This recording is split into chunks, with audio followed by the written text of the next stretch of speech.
সবাইকে স্বাগতম, আমি রুহি চ্যানেল। আমরা যাচ্ছি পৃথিবীর সবচেয়ে উত্তপ্ত জায়গা লাট ডেজার্টে, যেখানে তাপমাত্রা মানুষের সহ্যের সীমার বাইরে এবং যথেষ্ট পানির উৎস না থাকার কারণে এটি একটি দুর্গম এলাকা হিসেবে পরিচিত। অ্যাকোয়া উপগ্রহে স্থাপিত নাসার medium resolution imaging spectro radiometer record করেছে যে বিশ্বের উষ্ণতম স্থলভাগ হলো লাট ডেজার্ট, যেখানে 2005 সালে তাপমাত্রা 70.7 ডিগ্রি সেলসিয়াস। এই বিশাল লবণাক্ত মরুভূমিতে অনেক রহস্যময় চিহ্ন রয়েছে, যেমন গ্যান্ডম বেরিয়ান, যা পৃথিবীর উষ্ণতম জায়গা, যার তাপমাত্রা মহাকাশ থেকে পরিমাপ করা হয়েছে 70.7 ডিগ্রি সেলসিয়াস। ধারণা করা হয় যে এই কালো আগ্নেয় শিলা দ্বারা আবৃত বিস্তীর্ণ মালভূমিতে কোনো প্রাণ নেই। নাসা কয়েক বছর ধরে সেখানে পৃষ্ঠের তাপমাত্রা পরিমাপ করেছে এবং বারংবার রেকর্ড পরিমাণ তাপমাত্রা পেয়েছে। এই নরক তুল্য স্থানে মাটি, যেখানে আমরা কিছু ফটোশুট করব যা কেউ আগে কখনো দেখেনি। আমাদের প্রথম স্টপেজ শাহাদাত, আমাদের যাত্রাপথের শেষ শহর। এটি মরুভূমির পশ্চিমে একটি মরুদ্যান। এখানে জীবনযাপন বেশ অস্বাভাবিক। এখানে বাতাসের তাপমাত্রা প্রায় 37 ডিগ্রি সেলসিয়াস। আমরা শত শত কিলোমিটার পাড়ি দেব, আবহাওয়া ক্রমাগত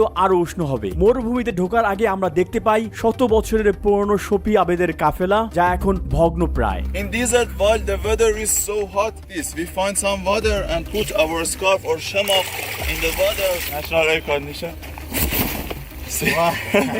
And put it on our head to reduce the temperature. So we need to record the track of going to the desert. There is a backup company which is following our GPS and our track, and